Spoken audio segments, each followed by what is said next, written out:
안녕하세요. 사연에 빠지다의 DJ 민영입니다. 오늘도 두 가지 사연 준비되어 있는데요. 과연 어떤 사연이 우리를 기다리고 있을지 오늘의 첫 번째 사연 먼저 만나보겠습니다. 안녕하세요. 결혼 5년차 30대 초반 여자입니다. 저는 소심하고 내성적인 성격이라 다른 사람들과 잘 어울리지 못하는 성격이었어요. 하지만 대학교 때 우연히 선배네 부모님 카페 일을 도와주게 됐는데 그때 카페에 일이 너무 재밌어서 그 카페에서 아르바이트를 하게 됐습니다. 일을 하다 보니 조금은 성격이 변하더라고요. 물론 좋은 방향으로요. 다른 사람과 이야기하는 게 이렇게 재밌었나 싶었어요. 그래서 이 일의 매력을 느껴 카페 일을 하게 됐습니다. 제가 좋아하는 일을 하며 혼자 살았다면 행복했을까요? 화목한 가정 속에서 자란 건 아니지만 나름 혼자 잘 견뎌내며 잘 살고 있다고 생각했는데 결혼을 한 후부터는 사는 게 조금 힘들더라고요. 남편과는 카페 일을 소개해준 선배를 통해 만나게 됐습니다. 겹치는 지인이라 한번 술자리를 같이 한 적이 있었는데 그때 남편이 선배에게 제가 마음에 든다고 이야기를 해서 다시 한번 만나게 됐어요. 근데 저는 만나지 않으려고 했어요. 남편 첫인상이 그리 좋지는 않았거든요. 술자리에서 좀 제게 무례하게 대했거든요. 선배 부탁이 아니었으면 나가지도 않았을 겁니다. 그런데 알고 보니 남편도 그날을 제일 후회가 되는 순간이라고 하더라고요. 그날 제게 첫눈에 반해 말을 걸려고 했지만 제가 반응을 적게 하자 무리수를 뒀다고 했어요. 두 번째 만나는 날 남편이 먼저 그날에 대해 사과를 하더라고요. 그날 남편이 사과를 하지 않았더라면 다시 만날 일은 없었어요. 저는 그런 남편의 모습을 보고 어쩌면 괜찮은 사람일지도 모르겠다는 생각에 한 번 더 만났고 결국 연애를 하게 됐습니다. 몇 년을 사귀다가 남편이 먼저 결혼 이야기를 했고 저도 이 남자면 괜찮겠다 생각해서 결혼을 했습니다. 처음 시어머니께 인사를 드리러 갔는데 시어머니께서 마음에 들어하지 않으시더라고요. 혼자 지내고 대학은 졸업하지도 못했고 카페에서 일을 한다고 하니 그리 반갑게 맞이해 주시지는 않았어요. 그나마 다행인 건 제가 대학을 포기한 대신 일에 올인을 해서 돈을 꽤나 모아 어린 나이에 작은 카페를 열 수 있었거든요. 작지만 그래도 꽤나 손님들이 오는 곳이고 매출도 나쁘지 않은 곳인데 아가씨께서도 제 가게를 알더라고요. 엄마, 거기 완전 유명해. 나 저번에 가려고 했는데 못 갔잖아요. 대박. 그럼 언니, 나중에 나 놀러 가도 돼요? 네, 언제든 오세요. 아가씨가 그렇게 말해준 덕분에 조금은 풀어진 것 같았습니다. 그런데 이건 제 착각이었어요. 시어머니께서 이 결혼을 허락해준 이유가 따로 있었습니다. 시어머니는 제가 사장이니 계속 집에 있는 줄 알았나 봐요. 결혼을 하고 시어머니가 왜 이렇게 바쁘냐고 제게 한 소리를 하는 겁니다. 결혼 전엔 오픈부터 미들 마감까지 제가 다 했었거든요. 가끔 일정이 있을 때 빼고는 제가 다 했었고 필요한 만큼만 아르바이트생을 뽑아서 일을 했었거든요. 그런데 시어머니는 그게 안 이꼽게 보였나 봅니다. 아니 너는 결혼도 했는데 그럼 집안일에 조금 신경을 써야지 그게 뭐니? 나는 또 사장이라고 쉬는 줄 알았네. 가게를 직원들한테만 맡길 수는 없어서요.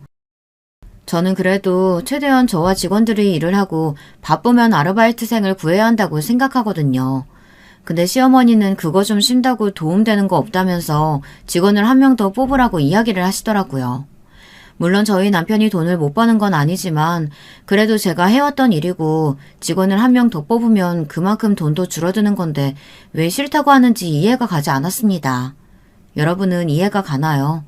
그러면서 직원 뽑는 돈이 아까우면 짧게라도 아르바이트생을 여러 명 구하면 되지 않느냐고 하시는데 아르바이트생이 쉽게 뽑히는 것도 아니고 아르바이트생이 직원만큼 책임감 있게 일을 하는 것도 아니라 그건 힘들 것 같더라고요.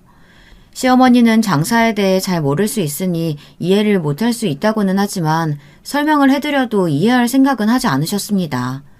그래서 그 일로 시어머니와 자주 말다툼을 했어요. 말다툼이라고 할 것도 없이 제가 일방적으로 당한 거지만요. 시어머니와 저는 처음부터 맞지 않았습니다. 저도 일만큼은 포기하고 싶지 않더라고요. 제 애정이 담긴 카페이기도 하고 이 일을 너무 좋아하다 보니 포기하고 싶지 않았습니다. 당연히 남편과도 이런 이야기를 했었어요. 결혼을 했다고 달라지는 건 아닌 것 같다며 제가 하고 싶은 대로 하라고 했었어요. 그런데 시어머니께서 그렇게 이야기를 하니 어떻게 해야 할지 모르겠더라고요. 그래도 저는 제 일을 했습니다. 물론 집안일도 소홀하게 하지도 않았어요. 그래도 시어머니는 탐탁지 않게 저를 보더라고요. 그래도 저는 평일 하루, 일요일 하루 쉬었어요. 결혼 전에는 주말에 꼭 나갔었는데 가족이 생기고 나서는 가족과도 시간을 보내야 할 것 같아서 일요일에는 비워뒀어요. 그런데 시어머니께서 일요일에는 무조건 자기 집에 오라는 겁니다.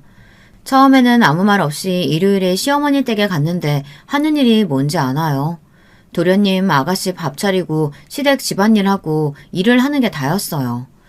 처음엔 시댁에 받은 것도 많고 이 정도는 제가 해야 한다는 생각을 했지만 일을 하고 난 다음 날 남편과 어디 가지도 못하고 계속 시댁에서 일을 해야 한다는 생각을 하니 끔찍하더라고요. 그래서 남편에게 이야기를 했습니다. 여보, 일요일에 매번 가는 거 힘들지 않아? 가끔 쉬고 싶을 때도 있을 거고 아니면 우리 둘이서 놀 수도 있는데 매일 당신도 소파에서 TV만 보고 나 신경 쓰느라 쉬지도 못하잖아. 그래도 다행인 건 저희 남편이 시댁을 그리 편애하는 것도 아니고 저를 잘 도와줘서 제가 힘들어하는 걸 알고 시댁에서 눈치를 좀 많이 보는 편이거든요. 그래서 저는 남편에게 조심스럽게 이야기를 할 수 있었습니다. 만약 남편이 눈치도 안 보고 그냥 시댁에서 편하게 먹고 잤으면 이런 이야기를 할 수는 없었겠죠. 근데 어머니가 그렇게 이야기를 하시니 안 갈 수도 없고 알잖아. 아버지 돌아가시고 적적해 하시는 거. 조금만 더 고생해. 내가 잘 말씀드릴게. 남편은 시어머니가 시아버지께서 돌아가시고 외로움을 많이 느끼신다며 조금만 기다려달라고 했어요. 아니 그런데 남편 말을 듣자니 조금 답답했습니다. 도련님이야 학교를 다니고 있다고 해도 아가씨는 휴학하고 집에서 노는 걸로 알고 있었거든요. 그러면 일하는 자식보다는 쉬고 있는 아가씨가 시어머니를 챙겨야 하는 거 아닌가요? 차마 말을 못하고 혼자 많은 생각을 했어요.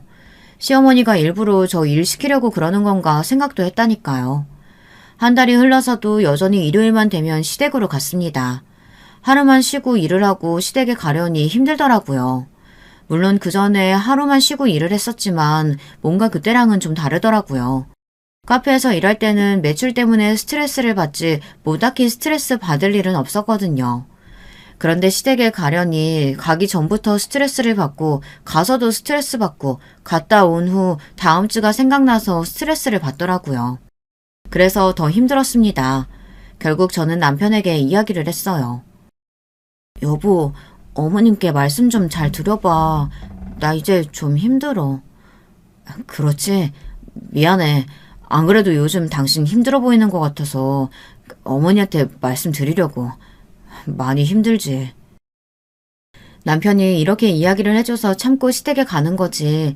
아니었으면 저는 울면서 시댁에 갔을 겁니다. 제 성격상 말을 하지도 못해서 혼자 속만 타들어갔을 거예요. 그리고 시간이 조금 지나서일 겁니다. 시어머니에게 전화가 왔어요. 당연히 긴장이 됐어요. 남편이 이야기를 했나 아니면 또 무슨 잔소리를 하려고 하나 집에 왔나 오만 생각이 들더라고요. 네, 어머니. 바쁘니? 아니요, 지금은 괜찮아요. 막내가 카페를 하고 싶다고 하는데 나는 잘 모르잖아. 그러니까 너네 가게에서 좀 일을 하면 안 되나 해서. 정말 생각하지도 못한 말이었습니다. 갑자기 아가씨가 카페를 하고 싶어 한다고 제 카페에서 일을 하게 해달라고 부탁을 하지 뭡니까? 처음에는 어떻게 거절을 하지 고민을 했어요. 왜? 싫으니? 어머니의 말에 저는 할 수 없이 생각해보겠다고 말했습니다. 생각할 게 뭐가 있어? 그냥 한다고 생각하고 내가 말해주마. 제가 된다고 한 적도 없는데 시어머니는 된다는 걸로 알고 아가씨께 이야기를 전하겠다고 하곤 끊었습니다. 그 순간 머리가 지끈거리더라고요.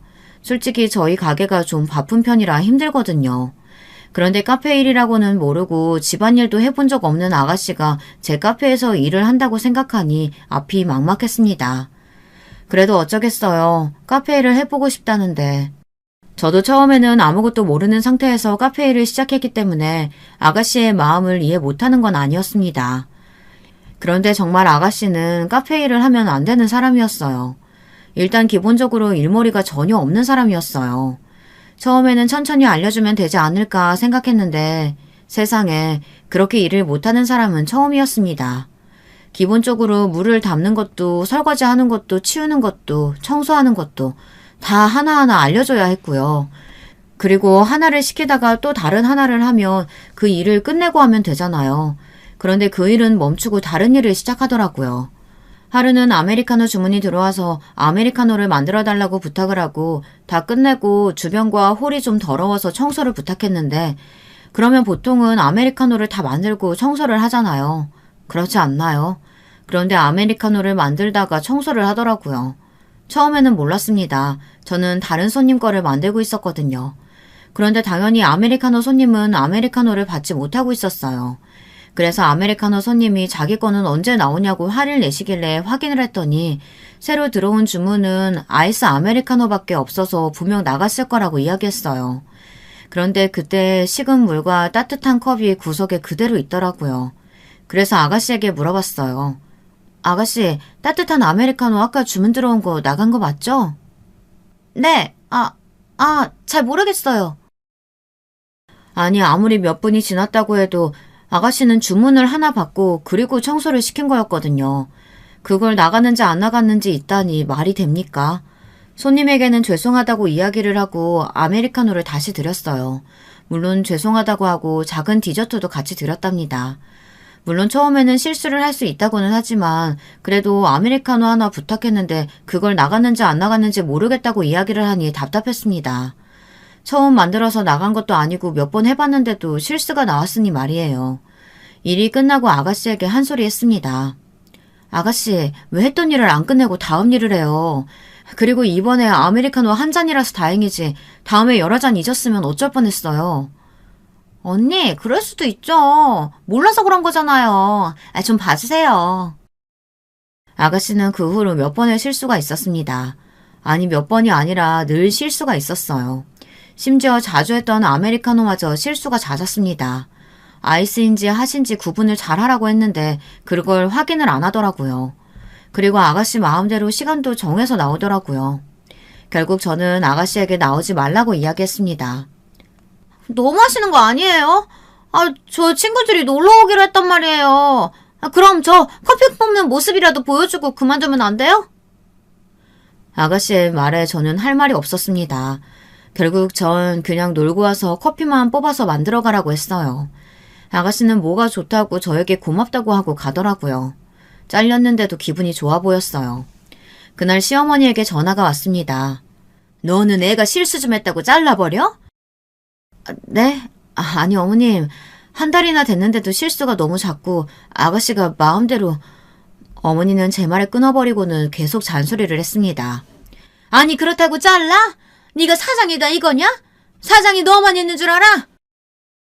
그게 아니고요 어머님. 됐다. 듣기 싫다.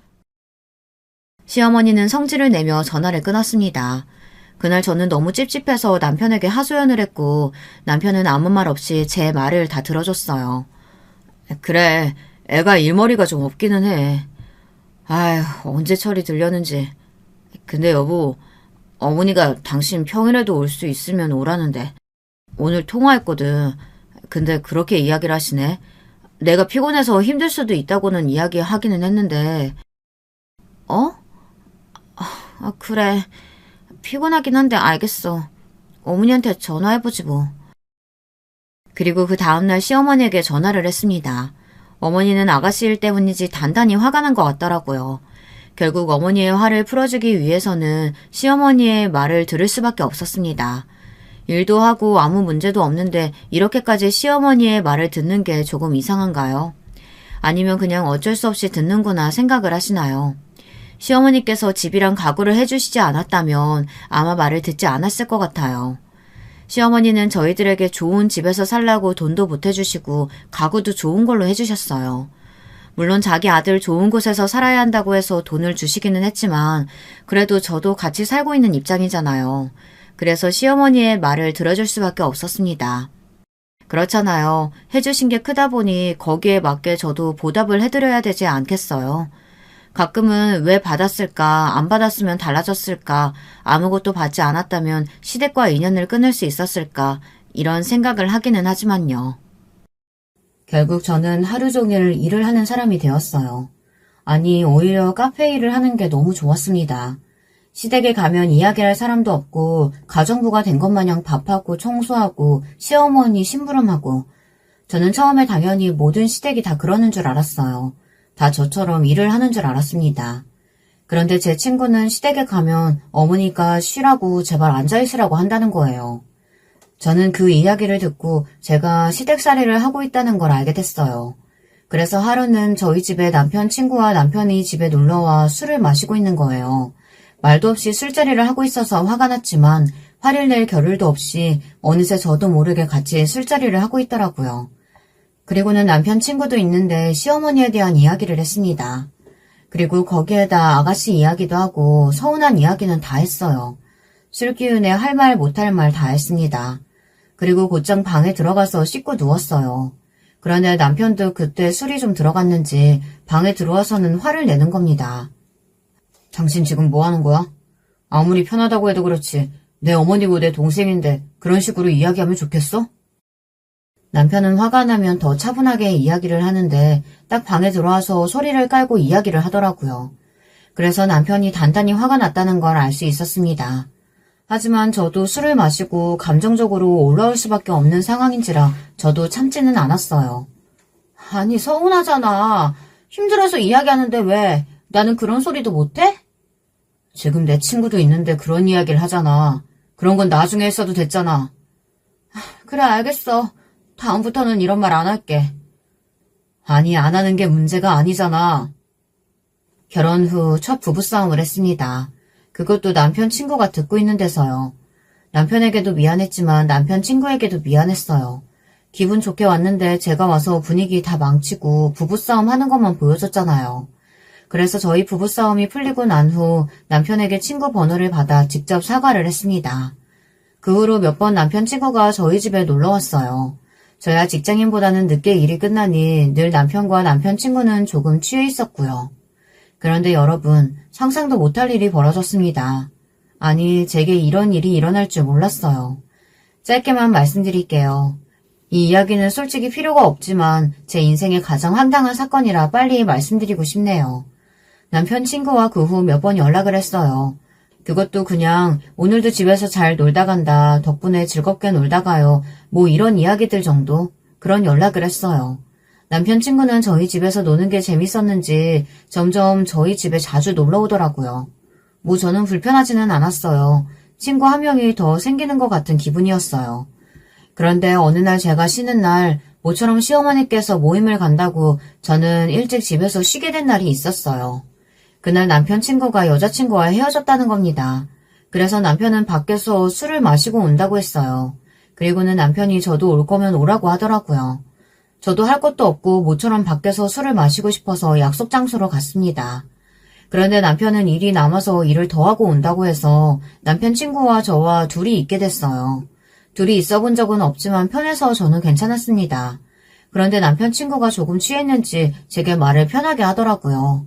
그리고는 갑자기 냅다 자기 어떠냐고 물어보는 겁니다. 저는 당연히 편하니 편한 사람이라고 했어요. 그런데 갑자기 울면서 저 때문에 여자친구와 헤어졌다는 겁니다. 너무 급하게 들어갔나요? 그런데 남편 친구와 저랑은 가끔 저희 집에서 술 마시고 안부 인사한 게 다였어요. 그리고 이 사실은 남편이 다 알고 있는 사실이고요. 그런데 갑자기 저 때문에 헤어졌다니 저는 이유를 묻고 싶지도 않았어요. 그냥 그 자리를 박차고 나가고 싶었습니다. 그래서 저는 화장실로 가려는 순간 남편 친구의 손이 잡히고 말았고 갑자기 자기를 좋아하냐고 물어보더라고요. 이게 지금 유부녀한테 할 소리입니까? 제정신인 사람은 그런 말을 하지도 않겠죠. 저는 당황해서 얼른 이야기했습니다. 미쳤어요? 그때 남편이 들어오더라고요. 남편은 남편 친구가 제 팔을 잡고 있으니 이상하게 봤습니다. 야, 너 뭐해? 아니, 야, 내가... 저는 바로 말을 끊었습니다. 자, 너무 많이 마신 것 같으니까 여기서 끝내요. 하지만 남편 친구는 쉽게 넘어가지 않았어요. 결국 술을 더 마시게 됐어요. 그리고 결국 사고를 치고 말았어요. 야, 내가 진짜 너무 힘들어서 참다 이야기하는데 네 와이프가 나 좋아하는 것 같아. 미친 소리를 하더라고요. 남편은 저를 쳐다봤고 저는 아니라고 빨리 해명을 했답니다. 내가 그래서 신경 쓰여서 여자친구랑 헤어졌다. 그러고는 또 울더라고요. 진짜 미친놈인 줄 알았어요. 그 이후로는 남편과 남편 친구는 만나지 않는 것 같더라고요. 저 같아도 제 친구가 남편이 신경 쓰여서 남자친구랑 헤어졌다고 하면 그 친구를 만나지 않을 것 같네요. 그렇게 저는 그 사건으로 남편 친구와는 절대로 술을 먹지 않았고 제 친구들도 부르지 않았어요. 그리고 남편에게는 말은 안 했지만 그 후로 남편 친구에게 고백도 받았답니다. 그래서 저는 바로 거절을 하고 차단을 했어요. 정말 정신 나간 놈이지 않나요? 친구 와이프한테 고백을 하다니, 결혼을 안 한 것도 아니고 결혼한 유부녀한테 고백을 하다니 참 생각 없는 놈이었습니다. 그날 이후로 저는 술 한 모금도 입에 대지 않았어요. 다행이었어요. 왜냐면 그리고 몇 달 뒤 임신을 하게 됐거든요. 그런데 임신을 하고 나니 일을 하기가 점점 힘들어졌습니다. 그리고 요즘 시댁과 일을 번갈아 가면서 하려니 힘들더라고요. 그래서 시어머니께 부탁을 드렸어요. 어머님, 저 요즘 몸이 안 좋아서 그런데 격주로 주말만 가도 괜찮을까요? 아니면 격주로 가도 될까요? 아니 무슨 말도 안 되는 소리? 너 그럼 집이랑 가구 뭐 이런 거 홀랑 다 받아먹고서는 임신했으니까 그냥 배째라 이거냐? 아니 그게 아니고 너는 부모도 없으니까 신경 쓸 사람이 나밖에 없는데 그게 그렇게 힘드니? 다른 며느리들은 일도 하고 자기 부모도 챙기고 시부모도 다 챙기는데 너는 딸랑 나 하나 챙기는 게 그렇게 어려워? 시어머니는 자기 하나 봐주는 게 그렇게 어렵냐고 뭐라고 하는 겁니다. 근데 너무 서러운 거예요. 임신도 해서 힘든데 시댁살이까지 해야 하는 게 너무 서러웠습니다. 그게 아니고 일도 하고 집안일도 하니까 힘들어서요. 그러게 누가 일을 하래? 내가 한 명 구하라고 했잖아. 그럼 좀 더 편할 텐데. 으휴. 그리고 너는 왜 자꾸 말대답이야? 하여튼 못 배운 티가 난다니까. 아유 내 팔자야. 결국에는 저는 일을 쉬게 됐습니다. 이 상태로는 아이한테 좋지 않을 것 같아서 집에서 쉬기로 마음먹었고 그래서 직원을 한 명 더 뽑기로 했습니다. 아깝기는 했지만 아이가 더 중요하니까요. 저는 일을 한 이후로 처음으로 푹 쉬어보는 거였습니다. 쉬는 게 아니었지만요. 두통도 있고 소화도 안 되고 몸이 좀 안 좋았습니다. 그런데 시어머니가 계속 저를 찾으시더라고요. 계속 저를 부려먹었습니다. 그리고 어느 날 시어머니 생신 때 음식 준비를 하다가 지쳐서 남편 방에서 쉬려고 했는데 시어머니가 안방에서 아가씨와 제 욕을 하시고 계신 걸 들었습니다. 물론 일방적으로 시어머니께서 제 욕을 하고 아가씨는 들어주는 입장인 것 같았지만 저는 둘에게 실망을 했습니다. 시어머니께서 저를 싫어하는 이유가 따로 있기는 하더라고요. 아니 애가 싹싹한 맛도 없고 똑똑한 것 같지도 않고 그리고 지가 뭐 대단한 카페 사장이라도 되는 것 마냥 아주 차는 척이나 하고 안 그러니? 뭐 그건 그런데 엄마는 새언니를 왜 그렇게 안 좋아해? 안 좋아하기는 솔직히 안 좋아하잖아. 맞잖아. 그럼 내가 왜 좋아해야 되니? 생긴 게 꼭 네 아빠랑 살았을 적 그 여시 같은 여자랑 닮아서 싫어. 하필 첫째는 골라와도 꼭 그런 여자를 골라와서는 그 양반 닮았어. 잘은 모르지만 시아버지한테 여자가 있었는지 그 사람을 닮아 싫어한다니 억울했습니다. 닮고 싶어서 닮은 것도 아니고 저는 그 여자가 아니잖아요. 그런 이유로 저를 싫어한다니 저도 더 이상 시어머니에게 예쁨을 받으려고 애를 쓰지 않기로 다짐했습니다. 그런데 시어머니야 그렇다 쳐도 갑자기 아가씨가 저를 무시하는 것 같은 느낌이 들었어요. 시댁에 갈 때마다 저를 하인 부리듯 막 부려먹는 거 아니겠어요? 시어머니야 어쩔 수 없다고 쳐도 아가씨한테까지 그런 취급을 받으니 조금 서럽더라고요. 하루는 계속 이것저것 막 시키더라고요. 안 그래도 배가 많이 부른 상태라 몸이 많이 힘든데 이것저것 많이 시키니 지치더라고요. 남편이 보고 그만 시키라고 할 정도였어요. 남편에게 이야기를 해봤자 괜히 좋아질 것 없다고 생각해서 말하지 않았는데 남편도 느끼고 있었나 봐요. 남편이 아가씨에게 적당히 하라고 혼을 내더라고요. 그런데 아가씨는 자기가 뭘 잘못했냐며 부탁을 할 수도 있는 거 아니냐며 말을 하는 겁니다. 솔직히 아가씨가 교묘하게 뭘 시키기는 했어요. 되게 사소한 걸 부탁해서 안 들어주자니 거절을 못하겠고 들어주자니 몸이 피곤하고 그런데 아가씨가 갑자기 이 정도도 못 들어주냐고 제게 물어보는 겁니다. 그래서 저는 솔직하게 이야기했어요. 들어줄 수는 있죠. 그런데 계속 이런 부탁하시면 힘들기는 하죠. 언니 너무해요. 언니 저 싫어하는 거 아니에요? 아니, 예전에 저랑 일했을 때도 좀 마음에 들지 않는 것 같았고, 제가 뭐 부탁하면 떨떠름한 표정으로 보고. 저 싫어하죠? 아니에요, 아가씨. 무슨 때를 쓰는 초등학생인 줄 알았습니다. 다짜고짜 자기를 싫어하느냐고 물어보다니 자기가 한 행동은 생각도 못하고 그렇게 이야기를 해버리니 할 말이 없었어요. 그런데 순간 진짜 아가씨의 말대로 내가 너무 싫어했나 싶었어요. 그 이후로 계속 그런 이야기를 하길래 저도 모르게 아가씨에게 너무했나 싶기도 했다니까요. 저에게 부탁하는 횟수는 줄었지만 아가씨가 제게 섭섭하다고 이야기를 많이 했습니다. 나는 언니가 제 친언니 같아서 이것저것 부탁을 좀 한 건데 새언니가 싫다면 이제 안 할게요.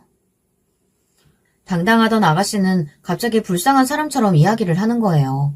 그리고 더 짜증이 나는 건 그러면서 은근슬쩍 시어머니가 있을 때는 다 부려먹더라고요. 제가 만만한지 저를 가지고 노는 것 같은 기분이 들었습니다. 그래도 굳이 이야기해서 기분이 나빠질 거 그냥 넘어가자 생각했어요. 그런데 아이를 낳고 나서도 똑같이 대하는 거예요. 물론 더 나아질 거란 생각은 하지 않았지만 그래도 아이를 낳았으면 좀 다르게 대할 줄 알았어요. 육아도 힘들고 매출이 예전보다 조금 줄어서 스트레스가 많았는데 시어머니의 구박과 아가씨의 말 때문에 더 스트레스를 받았어요. 그래서 더는 못 참고 아가씨에게 한 소리 했답니다. 아가씨, 이제 아가씨 스스로 좀 해보세요. 제가 가정부도 아니고 이것저것 다 시키는 대로 할 수는 없을 것 같아요. 너무해요. 왜 저를 나쁜 사람으로 만들어요? 제가 언제 이것저것 시켰다고요? 아니나 다를까 아가씨는 또 제가 나쁜 사람이냐 몰아가더라고요. 제가 또 언제 나쁜 사람으로 만들었다고 그래요. 아가씨, 저도 이제 힘들어요. 조금 욱해서 저도 모르게 아가씨에게 소리를 쳤습니다. 그런데 그때 시어머니가 제 뺨을 때렸어요. 제가 그렇게 잘못을 했나요? 뺨을 맞을 정도로. 참다가 한 소리 한 건데 뺨을 맞을 정도로 잘못했다고 생각하지는 않거든요. 순간 놀라서 저는 시어머니를 쳐다봤습니다. 시어머니는 왜 내 자식한테 소리를 치냐고 막 뭐라고 하셨어요. 저는 그때 너무 충격적이어서 울먹거리며 말했습니다. 어머니, 저한테 왜 그러세요? 저도 힘들어요. 참고 참다가 이야기한 건데 제가 맞을 정도로 잘못했어요? 어머니도 아시잖아요. 아가씨가 저한테 많이 시키는 거. 그럼 당연히 해야지. 서운했니? 그럼 이 집에 왔으면 안 됐지. 부모도 없는 년 받아준 거 감사하게 생각해야지. 시어머니의 말에 저는 충격을 받았습니다. 하고 싶은 말이 너무 많았지만 저는 하지 않았어요. 이야기를 해봤자 제 이야기를 들어줄 생각도 하지 않으실 것 같고 그냥 변명한다고 생각을 할 것 같아 이야기를 하지 않았습니다. 그날 이후 시어머니의 구박은 더 심해졌어요. 남편에게 이야기를 했고 남편이 한 소리 했지만 그럴수록 시어머니의 구박은 더 심해졌습니다. 그래서 저는 한동안 나가지 않았어요. 그런데 안 나가니 편하긴 한데 괜히 마음이 찜찜하더라고요. 그래도 신경 쓰지 않으려고 노력했어요. 아이를 보느라 일을 할 수는 없지만 가끔 가게에 가면 맞이해주는 직원들과 이야기를 하며 힐링을 했어요. 그렇게 한 달을 시댁에 가지 않았습니다. 그런데 남편이 한 소리 하더라고요. 아무리 그래도 한 달은 너무한 거 아니냐고. 자기도 많이 기다려줬는데 언제까지 기다려줘야 하냐고 하더라고요. 남편도 시어머니에게 시달리고 있어서 힘들 거라고 생각은 했는데 더는 못 기다리겠나 본지 제게 이야기를 하더라고요. 남편을 봐서라도 가야겠다고 생각했습니다. 남편이 저한테 잘해주니 저도 참고 가야겠다고 생각을 한 거였어요. 아니면 절대 가지 않았을 겁니다. 오랜만에 가서 시어머니에게 한 소리 들을 거라 생각을 했는데 아무 소리 하지 않고 그냥 평소처럼 요리시키고 청소시키고 설거지 시키려고 하더라고요. 그렇게 몇 개월 동안 했습니다. 시댁에 가는 횟수는 줄었고 일하는 강도가 조금씩 올라갔어요. 하지만 또 거기서 뭐라고 했다가는 더 큰 소리를 들을 것 같아 묵묵히 일했답니다. 그런데 정말 너무하지 않나요? 시댁에 일을 하러 온 것 같잖아요. 하루는 시어머님께서 모임에 간다고 갔다가 친구들이 집에 올 수도 있으니 맛있는 음식을 준비하라는 겁니다. 그리고는 화장실 청소까지 부탁하더라고요. 저는 그걸 또 들어줬습니다. 아이는 울고 있지 청소는 해야 하지. 심지어 그때는 아르바이트생이 배달 실수를 해서 정신이 없었는데 어찌어찌 끝을 냈어요. 그런데 열받는 건 뭔지 아시나요? 그리고는 어머니 친구는 오지 않았습니다. 정말 너무하지 않나요? 그리고 또 하나의 사건이 터지게 됩니다.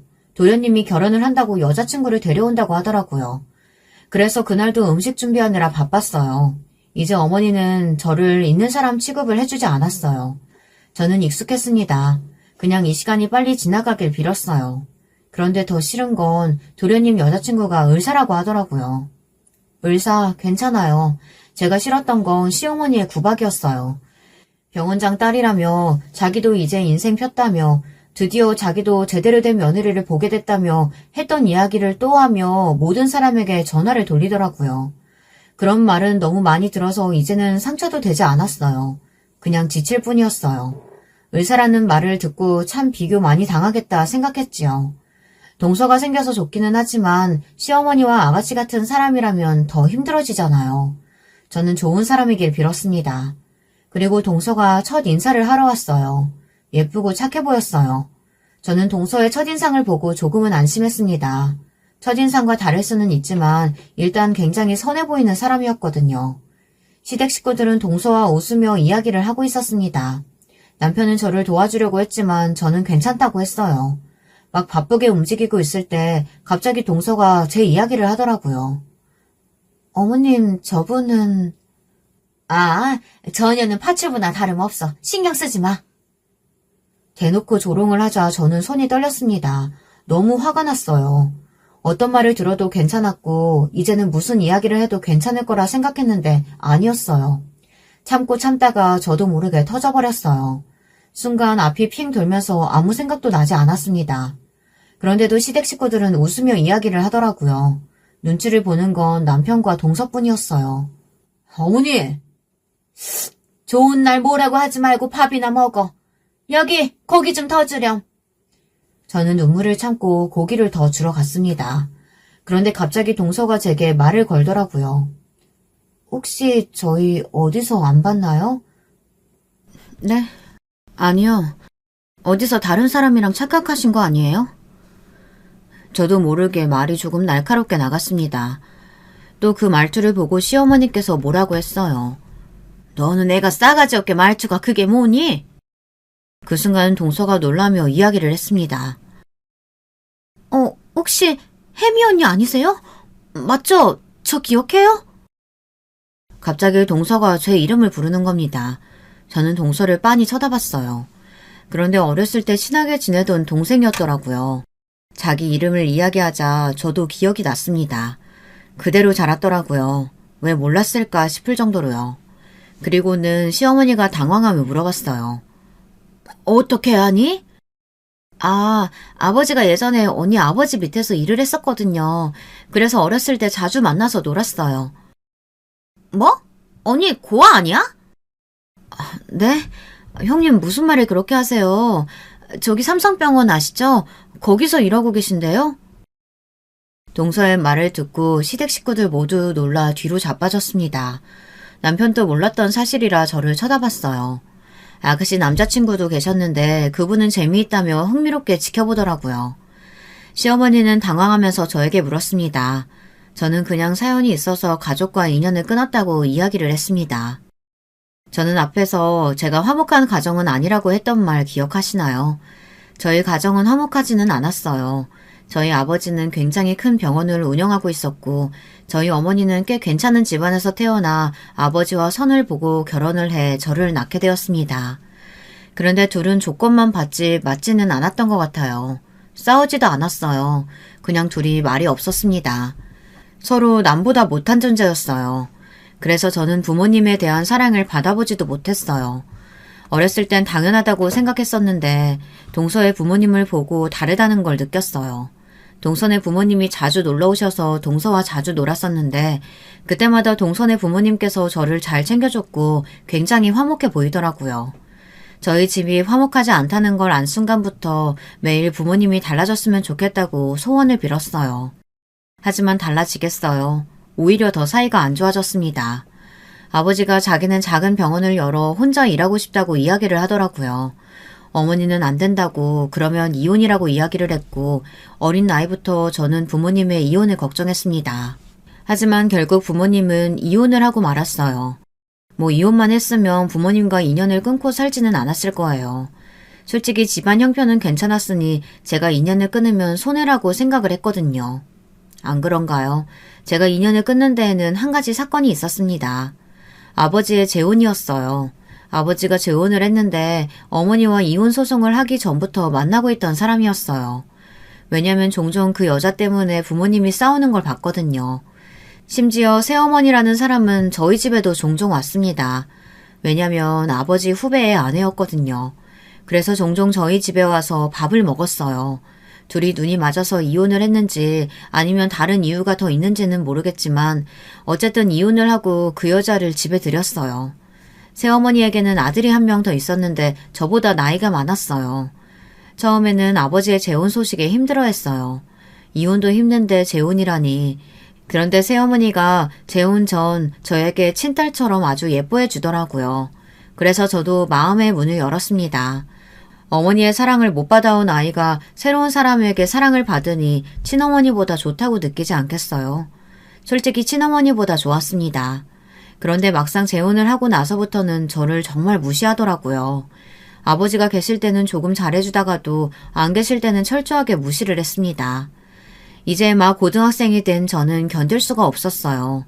갑자기 한순간 사람이 변하니 믿기지 않았습니다. 그리고 시간이 지나고는 한 번씩 혼이 나야 한다며 저를 때리기도 했어요. 참다가 저는 아버지에게 이야기를 했어요. 그런데 아버지는 그런 거짓말하면 안 된다고 이야기를 하더라고요. 심지어 맞은 자국을 보여줬는데도 아버지는 믿지 않으셨습니다. 혼이 날만 하니 혼났을 거라고 그런 식으로 새어머니를 몰아붙이면 기분이 좋냐고 이야기하더라고요.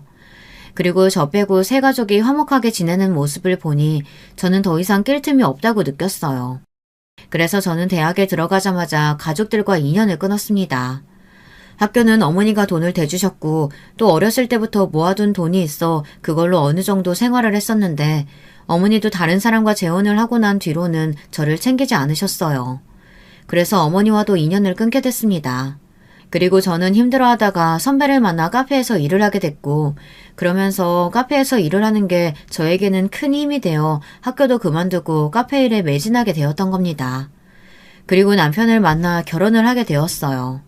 저희 아버지 병원이 꽤나 유명한데 그 이야기를 듣자 시어머니는 당황하더라고요. 그 이야기를 듣고는 시어머니의 행동이 조금 달라지기 시작하더라고요. 일을 하려고 하니까 일도 하고 왔는데 피곤할 거라고 쉬라고 하더라고요. 그래도 아가씨는 시종일관 저에게 일을 시켰습니다. 그런데 시어머니가 아가씨를 때리면서 앞으로 저에게 일을 시키지 말라고 하더라고요. 저는 달라지는 시어머니가 좋다기보다는 오히려 더 싫어졌어요. 아버지의 직업을 듣고 난 뒤 사람이 달라지니 얼마나 꼴보기 싫겠어요. 그 뒤로는 아가씨도 도련님도 제 눈치를 보더라고요. 왜 얘기 안 했어? 남편은 부모님이 계신다는 건 알았지만 인연을 끊었다는 건 알고 있었어요. 그런데 잘 사는 집안인지는 몰랐던 것 같아요. 그렇겠죠. 제가 이야기를 안 했으니. 그냥 뭐가 좋은 이야기라고. 그래도 어머니가 뭐라고 하실 때 좀 떳떳하게 말을 할 수 있었잖아. 인연 끊었는데 그게 무슨 소용이 있어. 알잖아, 어머니 성격. 그래도 장인 장모님이 잘 사신다는 것만 알아도 다르게 행동했을 거야. 순간 저는 남편에게 서운함이 밀려오더라고요. 다 알고 있었으면서도 매번 이야기를 해보겠다고 해서 자기 엄마 못 이겨 제가 늘 시댁에 갔다 오고 시댁에서 일을 했잖아요. 남편이 좀 더 강하게 나갔다면 그럴 일이 없지 않았을까. 갑자기 남편이 미워지기 시작하더라고요. 그래서 저는 남편에게 이야기를 했습니다. 너무 힘들다고, 왜 그걸 강하게 이야기를 못하냐고. 그리고 이제 와서 바뀐 태도도 우습다고 이야기했어요. 남편은 아무 말도 못하더라고요. 미안해. 그리고 결국 그날 남편이 시어머니에게 따끔하게 한 소리 했는지 더는 시댁에 오지 않아도 된다고 시어머니께 직접 연락이 왔더라고요. 그리고는 미안하다고 이야기를 하더군요. 그런데 그런 이야기는 들리지도 않았어요. 제가 어떤 집안인지 알고 그렇게 사과하는 거잖아요. 만약 동서가 아니었다면 저는 계속 시댁에서 일을 하고 있었겠죠. 여러분도 그렇게 생각하지 않나요? 그날 저는 처음으로 시어머니에게, 아니 사람에게 시원하게 제 속마음을 이야기했습니다. 어머니, 솔직히 어머니가 지금 일하는 거 당황스러워요. 만약 동서가 이야기하지 않았다면 저는 계속 어머님 댁에서 일하고 있었겠죠? 어머니 정말 너무하세요. 아니 너는 내가 사과를 해도 난리야. 결국 어머니도 다시 성격을 드러내더라고요. 그리고 어머니, 저 왜 싫어하는지 알아요. 그런데 닮았다고 싫어하는 건 아니지 않아요? 뭐 물론 고아에다가 학교도 못 나와서 싫어하셨겠죠. 그건 그렇다고 쳐도 싫어하는 사람을 닮았다고 싫어하는 건 정말 아니라고 생각해요. 저도 이제는 시어머니의 눈치를 보고 싶지 않았어요. 솔직히 제가 돈이 없는 것도 아니고 제가 일도 열심히 하고 잘 벌고 있었고 그리고 몇 년 동안 시어머니에게 돌려줄 돈도 모으고 있었거든요. 그래서 저는 떳떳했습니다. 시어머니가 가구와 집 이야기를 하면 저는 당장이라도 시어머니에게 돈을 줄 수 있었거든요. 그런데 딱 그게 이때다 싶어 시어머니에게 이야기를 했습니다. 그리고 어머니, 집은 정말 감사해요. 그런데 말인데요. 제가 돈을 좀 많이 모았거든요. 돈 보내드릴게요. 그리고 저 다시는 안 부르셨으면 좋겠어요. 무슨 이유에선지 저는 시어머니에게 그런 소리를 했고 심장이 벌렁거렸지만 속이 뻥 뚫린 것처럼 시원했습니다. 이건 남편과도 상의가 된 거였어요. 다시 한 번 더 시어머니가 뭐라고 하면 다시는 보지 않겠다고 이야기를 했어요. 처음에 남편은 그건 아니라고 말을 하다가 이때껏 겪어온 일들을 보고는 한숨을 쉬며 알겠다고 하더라고요. 그래서 저는 시어머니와 통화를 하면서 더는 보면 안 될 것 같다는 생각에 그렇게 이야기를 했습니다. 그래서 시댁 식구들과 보지 않았어요. 물론 동서는 자주 봤어요. 솔직히 동서라고 하는 것이 어색할 만큼 언니 동생으로 잘 지내고 있습니다. 그리고 동서도 한 성격해서 그런지 시어머니에게 당하고 있지만은 않더라고요. 동서에게도 쉬는 날 시댁으로 오라고 했다지 뭡니까. 몇 번 갔다는데 물론 거기서 저만큼 시키지는 않았지만 시댁에 있는 것만 해도 불편하잖아요. 그래서 동서가 시어머니에게 바쁘고 힘들어서 못 갈 것 같다고 이야기를 했다는 겁니다. 저도 처음부터 그랬어야 했는데 지불해 주시는 바람에 계속 바보같이 살았으니 그래도 이제는 편하게 살 수 있어서 다행이죠. 덕분에 저는 일도 다시 즐겁게 나갈 수 있게 됐고 아이도 시어머니에게 안 맡기고 어린이집에 보내 좀 더 눈치를 안 볼 수 있게 됐어요. 삶이 아주 편해졌습니다. 그리고 동서가 오고 얼마 뒤 아버지가 제 소식을 들었나 봅니다. 아버지 번호로 전화가 왔어요. 저는 번호를 바꿔서 아버지는 몰랐을 건데 아마도 동서가 주지 않았나 싶었어요. 저는 당연히 아버지의 번호를 알고 있으니 아버지라는 걸 알았어요. 그래도 아버지니까 전화를 받았죠. 저는 당연히 아버지가 저에게 욕을 할 줄 알았습니다. 그런데 잘 지내고 있냐고 물어보는 거예요. 그리고 결혼 소식 들었다고 왜 부르지 않았냐고 하는데 순간 눈물이 나더라고요. 그래도 부모님은 부모님인가 봅니다. 결국 저는 아버지와는 다시 연락을 하게 되었어요. 동서 덕에 시어머니와 인연을 끊을 수 있었고 아버지와 다시 연락을 할 수 있게 돼서 참 고맙더라고요. 사람이 죽으라는 법은 없나 봅니다. 다시 이렇게 잘 살 수 있게 돼서 얼마나 다행인지 모르겠네요. 물론 혼자 지냈다면 더 재미있을 거라는 생각을 하기는 하는데 그래도 제 가족도 생기고 다시 가족도 찾을 수 있어서 참 다행이네요. 가끔은 시어머니와 괜히 연을 끊었나 생각이 들어요. 사람이 좀 달라지면 다시 아버지처럼 인연이 생길까요? 어떻게 생각하시나요? 여러분도 저처럼 가족과 인연을 끊었다가 만났다가 한 경험이 있으신가요? 그럼 제 이야기 들어주셔서 감사합니다. 좋은 하루 보내세요. 여러분, 두 번째 사연 시작하기 전에 좋아요, 구독 꼭 눌러주실 거죠? 그럼 두 번째 사연 바로 시작합니다. 안녕하세요. 저는 지방 사는 40대 후반 여자입니다. 평소에 유튜브 사연을 자주 듣는 편인데 저한테도 이런 일이 생길 줄 전혀 몰랐어요. 나와는 다른 일이라고 생각했는데 놀랍게도 저에게도, 이 평범한 저에게도 이런 날이 오네요. 제 사연은 바로 남편과 시댁 그리고 우리 친정에 관한 사연입니다. 평소에 드라마에서나 혹은 친구들과 모임에서 그리고 이렇게 사연을 통해 웃기고 감동적인 혹은 저조차도 어이없는 얘기를 많이 들을 수 있었는데요. 아마 대한민국 며느리라면 다 고부 갈등이 있을 거고 그 정도의 차이지 아예 없는 분을 찾아보기 힘들죠.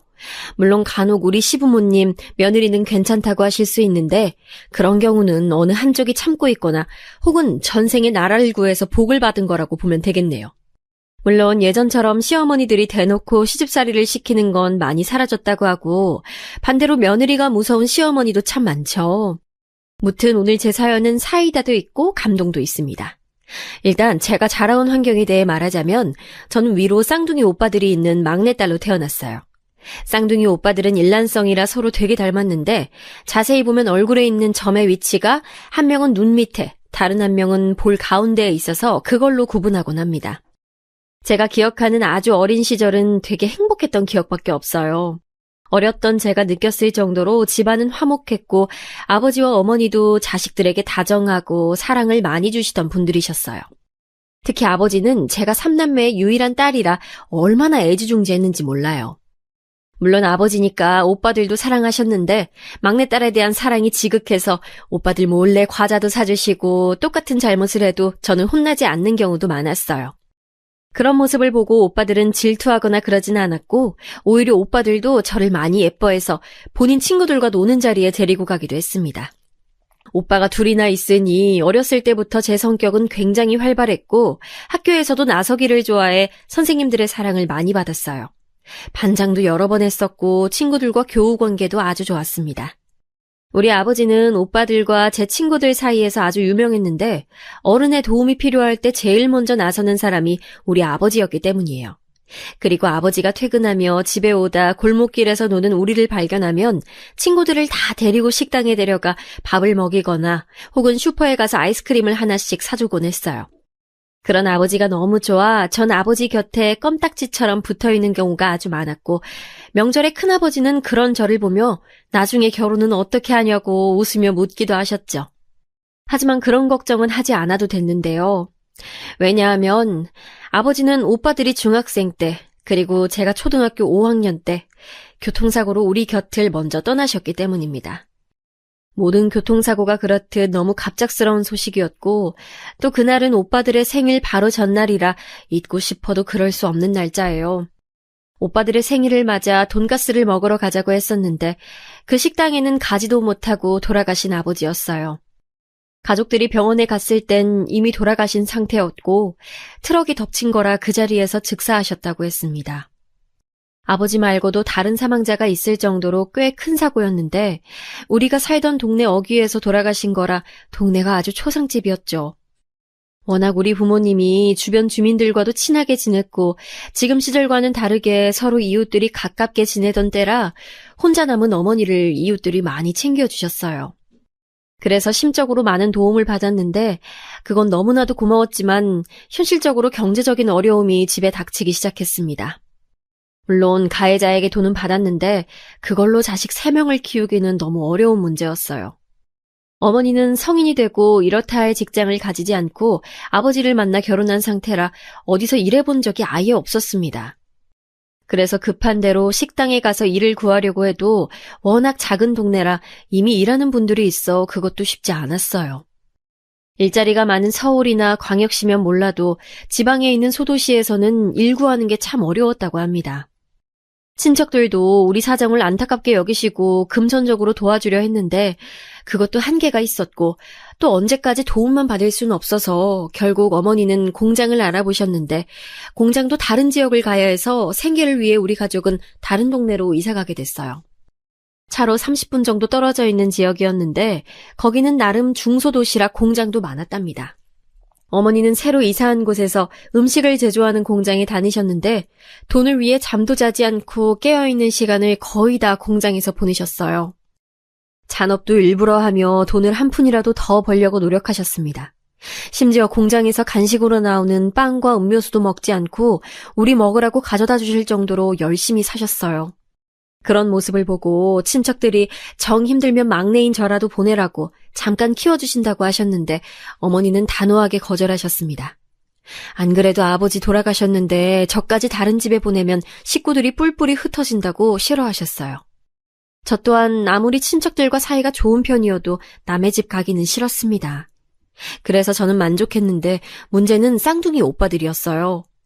초등학생이었던 저와 달리 아예 사춘기 시절이었던 오빠들은 이사와 아버지의 부재가 크게 다가왔었나 봐요.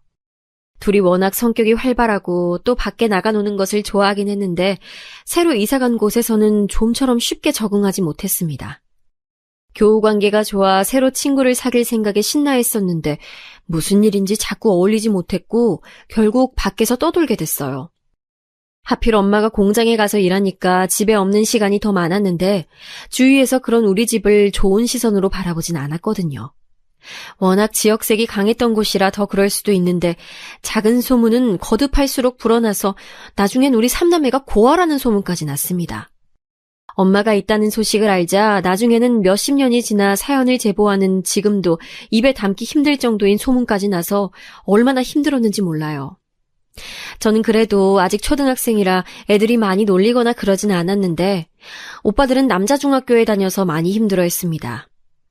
그래도 쌍둥이라 혼자가 아니라 그런지 오빠들은 그런 괴롭힘에도 둘이 의지하며 지냈는데 그것조차 꼴보기가 싫었던 건지 괴롭힘은 날이 갈수록 심해졌어요. 그러다 보니 나중에는 오빠들도 참지 않고 반격했는데 이번엔 그랬더니 불량 학생들로 낙인이 찍혔습니다. 안 그래도 아버진 돌아가시고 이사 와서 다 새롭고 엄마는 집에 안 계시는데 학교에서까지 적응이 힘드니 오빠들은 그때부터 엇나가기 시작했어요. 오토바이를 주워 타고 다니고 고등학교 형들과 어울리며 학교에도 자주 나가지 않았습니다. 학교에서 선생님이 엄마를 불러도 엄마가 공장에 계시니 갈 수가 없어서 오빠들에 대한 시선은 날이 갈수록 좋지 않았어요. 특히 고등학교에 가서는 우리 집 사정을 알고 놀리던 같은 학교 학생을 때려 교무실로 엄마가 가게 됐는데 하필 맞은 학생이 학부모회 회장의 아들이라 징계를 받기도 했습니다. 그래도 제 오빠들이니까 조금 말을 보태자면 절대 가만히 있는 학생들을 때리거나 그러진 않았고 오로지 우리 가족을 욕하거나 저를 괴롭히는 학생들만 응징해줬던 거예요. 하지만 오빠들과 제가 아무리 억울해도 남들 눈에는 그저 불량 학생이었고 문제아였죠. 엄마도 나중에 그 사실을 알고 얼마나 속상해했는지 모릅니다. 한술 더 떠서 그때 당시 엄마는 생활비가 부족해서 대출을 받았는데 은행에서 빌리기도 했지만 급한 대로 사채를 썼던 적이 있었어요. 친척들에게도 계속 빌릴 순 없고 금방 갚을 수 있겠지 생각하고 빌렸던 건데 갚질 못해서 집으로 사채업자들이 찾아온 적도 있습니다. 그때 그 사람들이 집에 별로 없던 물건들을 던지며 우리를 위협했는데 그걸 막다가 쌍둥이 오빠 준 동생인 오빠가 유리에 다쳐 이마에 큰 상처가 남게 됐어요. 그 이후로 오빠들에 대한 시선은 더 안 좋아졌고 가난하고 아빠도 없는 우리 집에 대한 편견은 더 심해지게 됐습니다. 그래서 저는 저라도 우리 가족에 대한 선입견을 벗어나게 하려고 정말 열심히 공부했어요. 저도 간간히 가정환경에 대해 놀리는 친구들이 있긴 했지만 오빠들이 응징한 이후로는 많이 줄어들었고 나중엔 아예 없는 지경까지 갔습니다. 오빠들은 본인들은 그렇게 밖에서 놀아도 저한텐 다정하진 않아도 그래도 괴롭히거나 그러진 전혀 않았어요. 그래서 더 공부에 집중할 수 있었는데 다행히 그런 저를 담임 선생님이 굉장히 좋게 봐주셨습니다. 말썽 일으키지 않고 혼자 조용히 공부만 하던 제가 예뻤나 봐요. 다른 건 몰라도 예의 바르게 행동하는 것은 항상 강조했던 부모님의 말씀대로 인사를 잘했더니 공부도 잘하는데 예의도 바르다고 선생님들은 저를 좋아하셨습니다. 그래서 다른 친구들과 달리 여유가 부족해 문제집을 살 형편도 아니었는데 그걸 아시고 저에게 남는 문제집을 주시거나 혹은 급식비를 대신 내주시기도 했어요. 진짜 집에 돈이 없어서 오죽하면 소풍에도 가지 못할 지경이었는데 몰래 가게 해주시기도 하실 정도였어요. 제 인생의 은사님이신데 어렸던 저에게 다정한 담임선생님의 인상은 크게 남아서 그때부터 저도 교사의 꿈을 가지게 됐습니다. 그리고 오빠들은 고등학교에 다니다 자퇴를 하게 됐는데 그때 엄마가 너무 속상해하셔서 얼마나 많이 우셨는지 몰라요. 엄마는 저를 붙잡고 하소연하시며 자기가 얼마나 힘들게 일하는데 오빠들이 저럴 수 있냐고 엉엉 우셨는데 그 모습을 보고 저도 마음이 아파 오빠들에게 꼭 자퇴해야 하는 거냐고 물었습니다. 우리 인생 우리가 알아서 할게. 신경 쓰지 마. 아니, 그래도 졸업은 하는 게 맞지 않아? 엄마 속상해하는 거 안 보여? 한 명이라도 졸업하면 되잖아. 아, 왜 이런 것까지 둘이 똑같이 그래? 넌 네 인생 살아. 이렇게 된 마당에 학교가 무슨 소용이야. 학교가 우리 집 먹여 살려? 아니잖아. 아무리 말려도 이미 2명의 고집은 아주 셌는데 엄마는 그걸 보고 누가 쌍둥이 아니랄까봐 어쩜 저런 행동조차 같이 하는 거냐고 한탄을 하셨어요.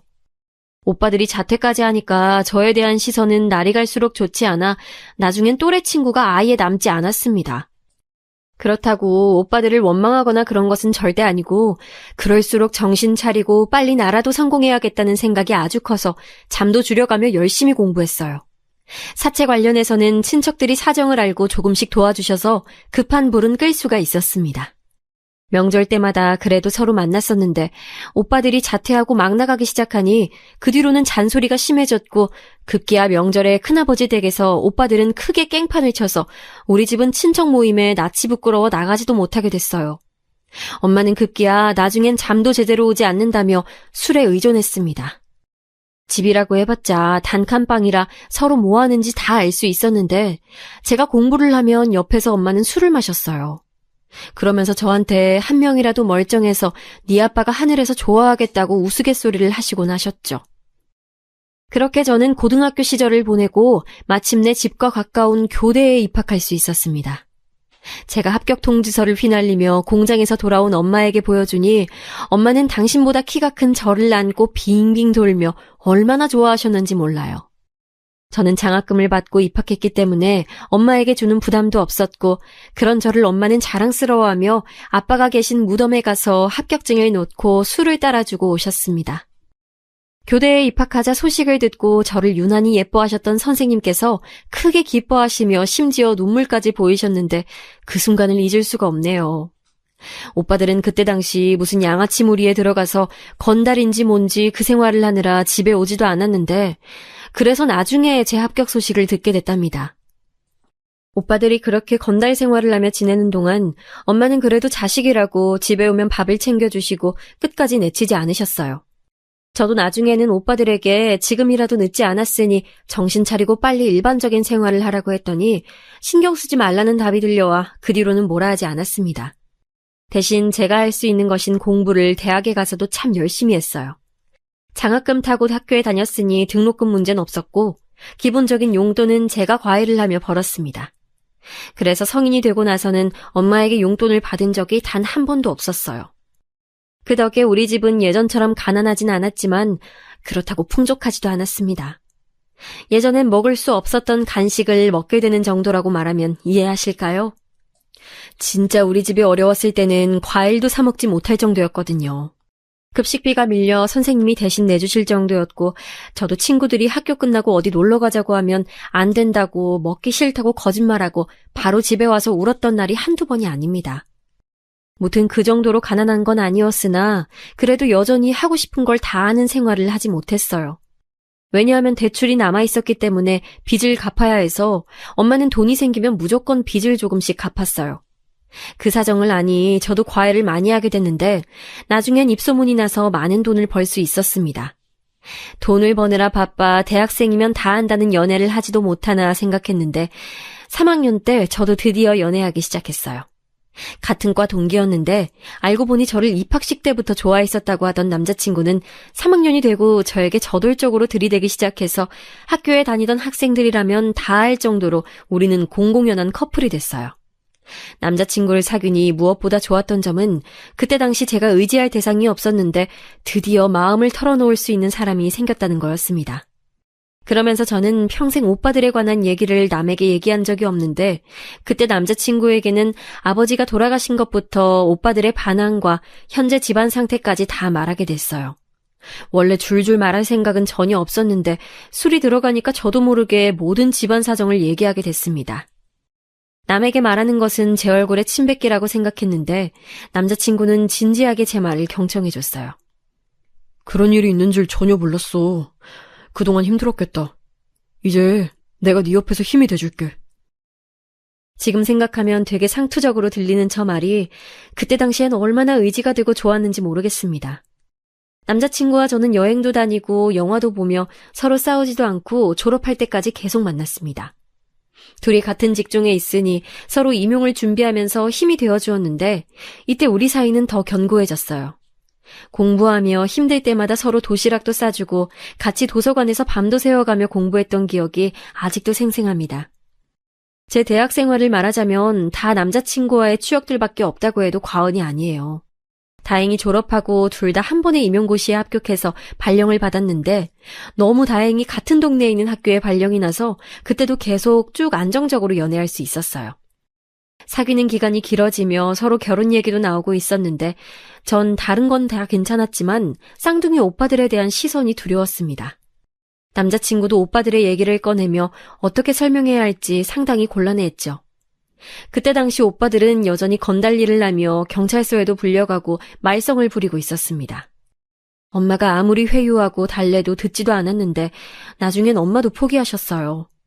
그래서 시댁에 어떻게 말해야 할까 고민하던 와중에 우연히 사건이 하나 터지게 됐습니다. 바로 엄마가 갑자기 쓰러져서 병원에 입원하시는 상황이 일어났어요. 다행히 생명이 위독한 큰 병은 아니었지만 자주 병원에 와서 주기적으로 검진해야 하고 약도 많이 먹어야 낫는다고 의사는 말했습니다.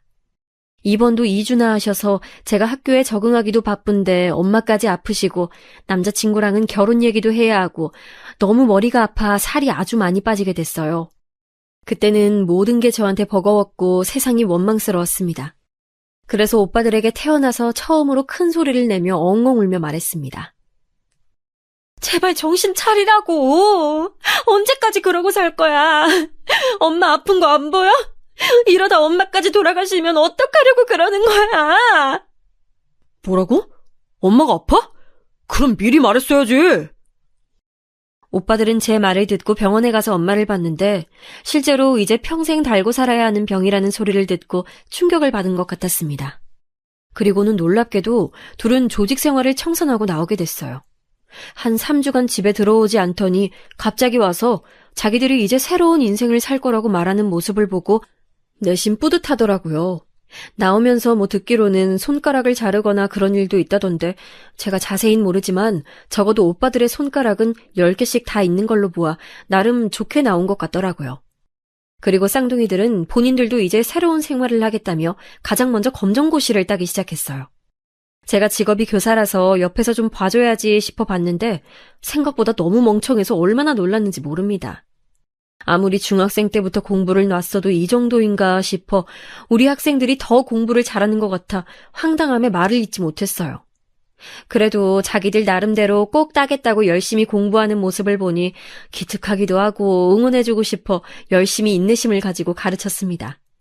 엄마는 오빠들이 정신 차리고 이제 새로운 인생을 시작하겠다는 소리를 듣고 너무 기뻐하셔서 병이 다 나은 기분이라고 하셨어요. 실제로 병원에서도 원인을 모르겠다고 혹시 스트레스를 많이 받고 있냐고 물었기 때문에 저는 원인이 오빠들이라고 생각을 하고 있었거든요. 그렇게 제 결혼 전에 오빠들은 검정고시도 따고 엄마가 우리 몰래 모아두었던 돈으로 시장에 정육점을 하나 열게 됐습니다. 재개발되며 작았던 동네에 아파트가 들어서며 인구도 늘어나고 있어서 더 우리 가족에 대한 낙인이 있지도 않았고 오히려 모르는 얼굴이 더 많았기에 가능한 결정이었어요. 오빠들이 정육점까지 열고 난 뒤에는 드디어 제 결혼을 본격적으로 준비하기 시작했습니다. 저는 남자친구와 연애하며 한 번도 싸운 적이 없어서 결혼 준비도 무난하게 할 줄 알았는데 그건 너무나 큰 착각이었어요. 다들 결혼 준비하다 아예 파혼도 있을 정도로 많이 싸운다고 하던데 그게 어쩌면 저한테 일어날 수도 있겠다고 생각을 했습니다. 다른 것보다 시댁에서 요구하는 게 많았는데 시댁은 우리 집이 여유롭지 않은 것이 마음에 들어하지 않으셨어요. 물론 남자친구와 제가 둘 다 교사니까 저 개인 자체는 좋아하셨는데 가정 형편을 보고는 썩 그렇게 만족하지 않아 했습니다. 그도 그럴 것이 남자친구의 부모님은 식당을 아주 크게 하고 계셔서 집안이 여유로웠어요. 집안끼리 재정 상황이 비슷하지 않아 서로 원하는 게 달라 순조롭게 진행되진 않았지만 결론적으론 그래도 시댁에서 많이 맞춰주셨습니다. 집을 얻어주셔서 혼수는 제가 모아놓은 돈으로 했고 같은 지역이라 결혼식도 지역에서 올리게 됐는데 시댁 하객 수를 보고 깜짝 놀랐어요. 장사하는 집이라 그런가 하객이 너무 많이 와서 결혼식장이 북적거렸습니다. 약간 기에 눌리기도 했고 부럽기도 하고 생각하며 하늘에 계신 아버지 생각이 많이 났어요. 그렇게 저를 예뻐하셨는데 아마 살아서 결혼식을 보셨으면 얼마나 좋아하셨을까 생각도 하고 하늘에서 편안하고 행복하게 지켜보고 있겠지 생각하며 마음을 가다듬었습니다. 그리고 신혼여행을 다녀왔는데 우리 부부는 그 신혼여행에서 아기가 생겼어요. 시댁에서는 손주를 최대한 빨리 보고 싶어 하셔서 시아버지가 크게 기뻐하셨고 용돈도 많이 주셨습니다. 우리 집에서도 엄마와 오빠들이 기뻐하며 없는 살림에 많이 챙겨주셨는데 특히 오빠들이 본인들은 결혼 생각이 없다고 이제 버는 돈은 다 자기들 조카에게 쓰겠다고 하며 생각지도 못한 금액을 주기도 했어요. 저는 됐으니까 정신 똑바로 차리고 살라고 하며 돈을 돌려줬는데 오빠들은 확실히 제가 봐도 새 사람이 된 것 같았습니다. 엄마는 오빠들도 정신 차리고 저도 결혼하고 임신하니까 스트레스가 없어지셨는지 병원에 가서도 이제 괜찮다는 말을 듣게 되어 얼마나 기뻤는지 몰라요. 친정은 문제가 없었는데 문제는 시댁이었습니다. 남편은 저와 달리 외동이라 형제가 없었는데 그래서 그런가 시어머니가 남편에게 생각보다 훨씬 많이 의지하는 상황이었어요. 시아버지도 멀쩡하게 있는데 시어머니는 어디 은행에 가거나 다른 동네에 갈 일이 있으면 꼭 남편에게 연락해서 데려다 달라고 하시더라고요. 남편도 일하는 사람인데 자꾸 그렇게 부탁하니 퇴근하고 집에 와서도 쉴 수가 없었고 무엇보다 주말에 제대로 된 데이트도 할 수가 없어 곤란했습니다. 제가 불편한 티를 내면 남편은 자식이 하나라 그런 거라고 시어머니를 두둔해서 뭐라 할 말이 없었죠. 그래도 제가 임신했는데 자꾸 저런 식으로 남편을 불러내고 심지어 주말에 손님이 많다고 일손이 부족하니 나와서 도우라고 해서 남편은 또 그 말에 거역하지 못하고 나가서 가게 일을 돕기도 했어요. 이것 때문에 진짜 임신한 상태로 얼마나 싸웠는지 모르겠습니다. 또? 이러다 나 출산할 때도 어머님 가게에 있겠네. 말을 왜 그런 식으로 해? 그때가 되면 내가 알아서 거절할 거야. 그리고 집을 해주셨는데 어떻게 단칼에 거절해? 내 입장을 당신이 좀 이해해줘. 아니, 내가 단칼에 거절하라는 뜻이 아니잖아. 적당히 조절하라는 거지. 안 그래도 제가 입덧도 심하고 병원에서 유산조짐이 보인다고 조심하라고 해서 휴직까지 한 상태였는데 남편과 계속 싸우니 저는 너무 스트레스를 받아 유산할까봐 너무 두려웠습니다. 그래서 나중에는 그냥 제가 참자고 생각하고 꾹 참고 혼자 열심히 태교하고 저도 친정엄마를 보러 친정에 자주 찾아가며 달래고 있었어요. 임신 막바지엔 몸이 무거워서 집에 주로 있었는데 시어머니는 그런 저에게 몸을 움직여야 아이가 빨리 나온다며 시댁에 오는 것을 재촉하기도 하셨습니다. 집에서 쉬고 싶은데 시댁 행사에 가야 하니 너무 힘들었는데 무엇보다 시댁은 제사가 있었어요. 결혼 전에는 분명 명절 때만 차례를 지낸다고 했는데 결혼하니까 제사가 1년에 3번이 있었습니다. 3번이면 괜찮지 않나 처음엔 생각했는데 날이 갈수록 그게 아니라는 걸 알게 됐죠. 시댁 식구들 생일에 명절에 제사까지 합치고 또 거기다 저에게 맛있는 것을 먹이겠다고 자꾸 불러내니 시부모님 얼굴을 참 많이 보게 됐습니다. 그래도 남편 말처럼 집을 해주셨으니 제가 참자 생각해서 무사히 속으로 마음을 정리하고 마침내 출산까지 하게 됐어요. 성별은 아들이었고 아주 튼튼한 우량아로 태어난 아기는 양가 어른들의 사랑을 듬뿍 받았습니다. 아기를 예뻐해 주시니 당연히 좋았지만 한편으로는 불편한 감정도 있었는데 시어머니가 특히 너무 아이를 좋아하셨어요. 제가 아이랑 가면 제게는 눈길도 주지 않고 아이만 바라보거나 아이에게 먹이면 안 되는 과일이나 음식을 먹이며 반응을 보기도 하더라고요. 제 표정을 보고 남편이 말리면 너무 무섭다고 호들갑을 떨고 자꾸 저와 아기의 편을 가르는 듯한 모습에 난감했습니다. 아들의 발달 과정에도 관심이 너무 많았고 무엇보다 제가 힘들었던 점은 자꾸 일하는데 전화가 오는 거였어요. 처음엔 무슨 급한 일이 있나 싶어 받았는데 그냥 단순히 안부 전화였던 경우가 대부분이었습니다. 그 안부도 아들에 관한 질문이 다수였죠. 그러면서 저한텐 전화를 그렇게 하면서 본인 아들인 제 남편에게는 전화도 하지 않는 모습을 보며 도저히 이해할 수가 없었어요. 이런 거에 대한 불만을 남편에게 말하면 남편은 그냥 제가 편하고 좋으니까 그런 거라고 하던데 그런 남편의 모습도 이해할 수 없었습니다. 행복을 원해서 결혼했던 거고 전 어렸을 때부터 안정된 생활에 대한 욕구가 강했기 때문에 결정한 거였는데 이런 생활이 지속될 줄 알았으면 결혼을 더 고려해봤을 거라는 생각이 머릿속을 지배하기 시작했어요. 이런 제 생각을 남편에게 말하니 남편은 너무 예민하게 생각하지 말라고 저를 달랬습니다. 주변 지인들에게 말하니 시댁이 얽히면 대부분은 다 저 같은 생활을 하고 산다기에 저도 결국 어느 정도 내려놓고 최대한 제 일에 집중하며 살기 시작했어요. 주변 선생님들에게 고민을 털어놓았더니 다들 저 정도는 아니어도 비슷한 사례가 있더라고요. 다행히 아이들을 가르치는 일은 제 적성에 아주 잘 맞았고 또 확실히 어린 학생들에게 받는 감정이 커서 복직하고 학교에 나오니 예전처럼 시댁에 대한 원망도 사그라들더라고요. 그렇게 또 무난하게 사나 싶었더니 제 인생은 도대체 왜 이렇게 굴곡이 심한 건지 이번엔 오빠들이 사고를 일으켰습니다. 말을 들어보니 옆에 있던 과일 가게 사장님과 일어난 마찰이라던데 손님들에게 호객하다 싸움이 붙었다고 하더라고요. 웬만하면 오빠들은 이제 시비가 붙어도 그냥 자기들이 꾹 참는 편인데 과일가게 사장님이 사과를 던지며 오빠들에게 막말을 해서 오빠들도 참을 수가 없었다고 했습니다. 이것 때문에 단순 시비가 서로 고소장을 쓰는 경우까지 가게 됐는데 제가 중간에서 말릴 수 있으면 말려보려고 얼마나 고생했는지 몰라요. 시댁에는 비밀로 하고 진행했는데 같은 동네라 소문이 퍼져서 나중에 시어머니가 저에게 연락이 와서 묻더라고요. 어머님, 제가 열심히 조정하고 있어요. 걱정하지 마세요. 우리 정연이랑 내 아들 걱정이 크지. 아무쪼록 별 탈 없었으면 좋겠다. 시어머니는 저에 대한 걱정이 아닌 우리 아들과 남편에 관한 걱정을 하더라고요. 뭐 본인 자식이니 그럴 수 있다고 생각하면서도 씁쓸했던 것은 분명 사실입니다. 오빠들 사건은 아무리 엄마와 제가 중간에서 중재해도 멈출 수가 없어 결국 변호사를 선임했는데 고소를 해보신 분 있나요? 저는 변호사 선임 비용이 그렇게 비쌀 줄은 전혀 몰랐습니다. 그냥 상담만 해도 돈을 내고 또 만약 소송에서 지면 상대방 변호사의 비용까지 내줘야 한다는 소리를 듣고 정말 막막했어요. 과일가게 사장님이 사과를 던진 건 분명하고 막말하며 모욕을 준 것도 사실이지만 우리 오빠들도 사장님에게 위협을 가했고 물리적인 폭력이 오고 가서 절대 유리한 위치가 아니었습니다. 게다가 워낙 경찰서에 학생 때부터 불려갔던 오빠들이라 심지어 경찰서를 갔더니 알아보는 사람도 많았어요. 변호사 선임 비용을 댈 형편이 아니라 결국 저는 남편에게 터놓고 우리 부부가 선임비를 내게 됐습니다. 오빠들은 그런 우리에게 고맙다고 나중에 꼭 갚겠다고 했는데 전 돈 갚을 생각 말고 제발 사고를 그만 칠 생각하라고 강하게 말했죠. 재판은 다행히 중간에 합의해서 멈추게 됐는데 이 사건을 겪으며 시댁에서 우리 친정에 대한 인상이 좋지 않게 됐습니다.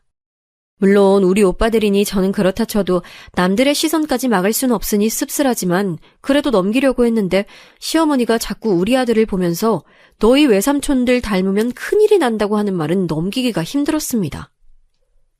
어머니, 그래도 너무 정연이한테 그렇게 말씀하진 말아주세요. 내가 없는 말 지어냈니? 그러게 왜 싸움판을 벌여서 그 지경을 만들어? 그리고 너 원래 너희 오빠들 깡패라며. 너 이거 이혼감이야. 시어머니는 되려 저에게 사기 결혼했다고 소리를 지르셨는데 이 사건으로 인해 저는 시댁의 발길이 점점 줄어들게 됐습니다. 시댁에 갈 때마다 최소 한 번은 기분을 상하게 되니 가기가 싫어지더라고요. 그런 저를 보고 남편은 시부모님이 집을 해줬으니 우리가 숙여야 한다며 사과를 요구했는데 결국 제가 먼저 사과도 했어요. 이런 상황이 너무 힘들어서 엄마에게 하소연하고 오빠들에게 화를 내며 이제 동생 인생까지 망치게 하려는 작전이냐고 울며 말하니 오빠들은 할 말이 없다고 제게 미안하다고 사과했습니다. 그 뒤로 오빠들은 정육점을 그만두고 화물 배송 일을 시작하게 됐어요. 아무래도 그런 사건이 있었으니 그 자리에서 계속 정육점을 운영하는 것은 어려웠습니다.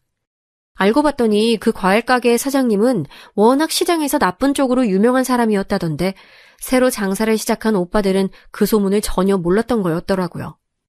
다 지난 일이지만 우리가 정육점을 닫는다고 하니 단골들이 더 아쉬워하며 나중에라도 다시 돌아와 달라고 했습니다.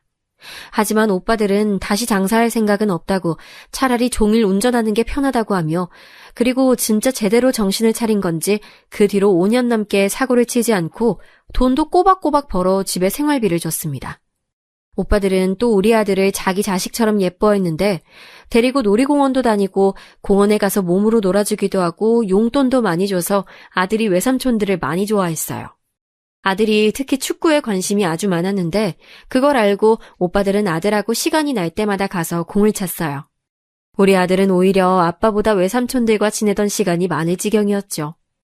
남편은 제가 아무리 말해도 알겠다고 대답만 하고 주말에는 피곤하다고 종일 누워만 있으면서 아이와 제대로 놀아주지 않았습니다.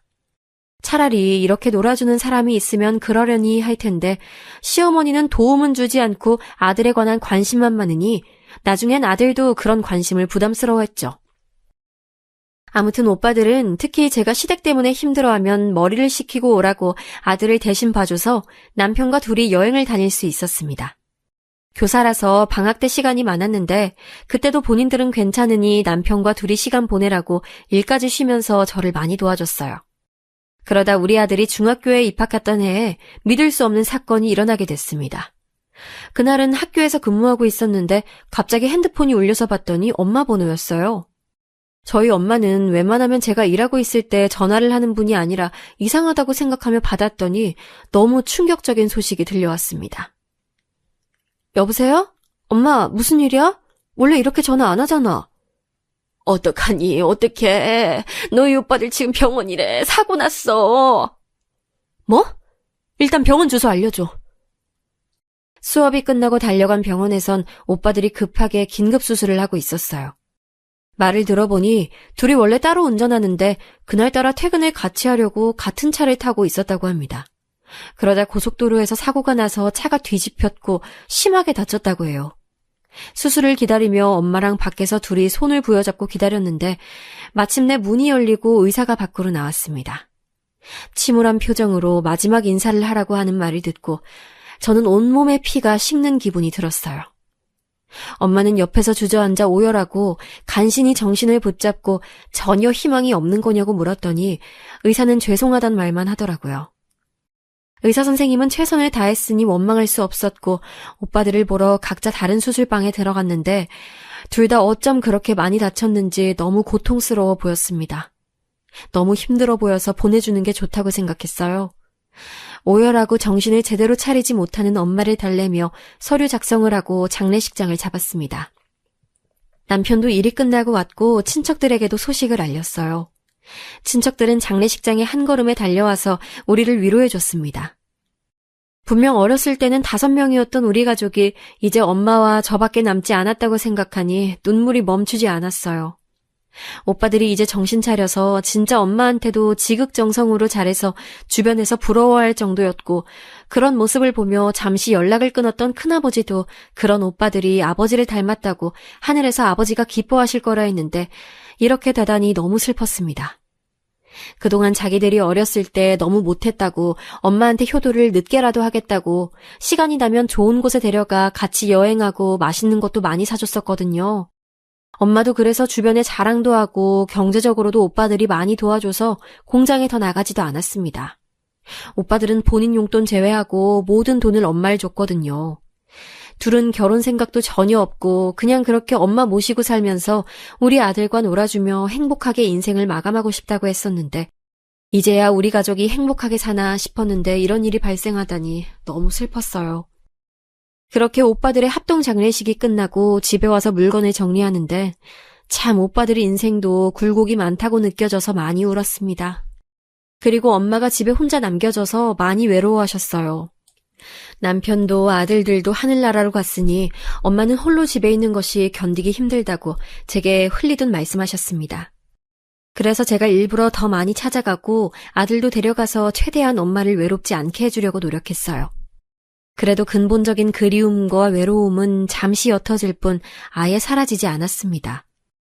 그러다 곧 엄마 생신이 다가와서 남편에게 말하고 엄마와 같이 여행을 가려고 준비하고 있었는데 남편이 되게 귀찮아하는 눈치였어요.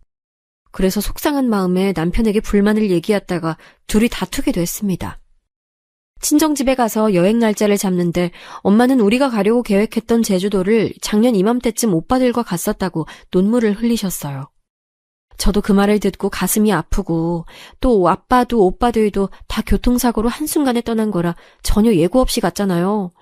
되게 갑작스럽게 가족들 떠나보내는 게 고통스러운 일이라는 걸 교통사고 유가족들은 아실 거예요. 엄마랑 제가 식탁에 앉아 울고 있었는데 그날따라 뭐가 그렇게 마음에 들지 않았던 건지 남편의 표정이 좋지 않았어요. 제가 따로 다른 방으로 불러 무슨 일이 있는 거냐 물으니 왜 시댁 식구들과는 여행을 가지 않으면서 친정엄마랑은 적극적으로 여행을 계획하냐고 하더라고요. 그야 당연히 시어머니는 저만 보면 못 잡아먹어 안달인 것처럼 대하고 또 갈 때마다 핀잔을 주며 자기 아들과 손자가 최고라고 하니 불편한 마음이 있었기 때문이에요. 반면 우리 엄마는 제가 우리 엄마라서 그렇게 말하는 게 아니고 진짜 남편에게 잘해줬습니다. 집에 와도 절대 손 하나 까딱하지 않도록 했고 매번 장서방이라고 부르며 얼마나 잘해줬는지 몰라요. 그런데 그런 친정엄마랑 시어머니를 비교하다니 저는 이해할 수가 없었습니다. 그렇게 작은 방에서 싸우고 나와 식탁에서 저녁을 먹으려고 준비 중이었는데 엄마는 또 그날 메뉴가 하필 갈비찜이었는데 갈비찜이 오빠들이 제일 좋아하던 엄마 음식이었거든요.